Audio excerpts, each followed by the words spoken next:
క్షుద్ర పూజల ఆరోపణలపై మాజీ మంత్రి హరీష్ రావు సమాధానం చెప్పాలని కాంగ్రెస్ సీనియర్ నాయకుడు సంపత్ డిమాండ్ చేశారు. ఆరోపణలకు సమాధానం చెప్పకుండా లీగల్ నోటీసులు పంపడం విడ్డూరమన్నారు. ఆర్ఎస్ ప్రవీణ్ కుమార్ కల్వకుంట్ల కుటుంబానికి ఊడిగం చేస్తూ దళిత బిడ్డల ఆత్మగౌరవాన్ని దెబ్బతీస్తున్నారని సంపత్ ఆగ్రహం వ్యక్తం చేశారు. శాతనైతే సిగ్గు శరం ఉంటే, ప్రజాస్వామ్య వ్యవస్థ మీద నమ్మకం ఉంటే విమర్శలను ప్రతి విమర్శలు అనేది సర్వసాధారణం. విమర్శను హుందాగా తీసుకుని దానికి సమాధానం చెప్పాల్సిన బాధ్యత ఉంది. 10 సంవత్సరాలు మంత్రిగా పనిచేసిండు. ఇంత పొడు 6 ఫీట్లు ఉన్నాడుగా. ఎవరు స్క్రిప్ట్ ఇస్తే చదువుతున్నావు? ప్రవీణ్ కుమార్, హరీష్ రావు గారు సమాధానం చెప్పేయండి.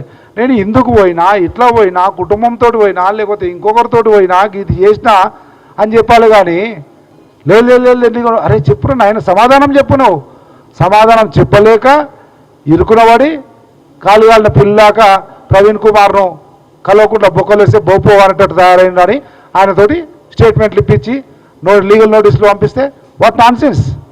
ఆయన ఒక ఐపీఎస్ ఆఫీసరు, ఈయన ఒక 10 సంవత్సరాలు మంత్రిగా పనిచేసిన ఆయన ఒక ఆరోపణ వచ్చినప్పుడు ఆరోపణను నిగ్గు తేల్చడానికి సమాధానం చెప్పాలి.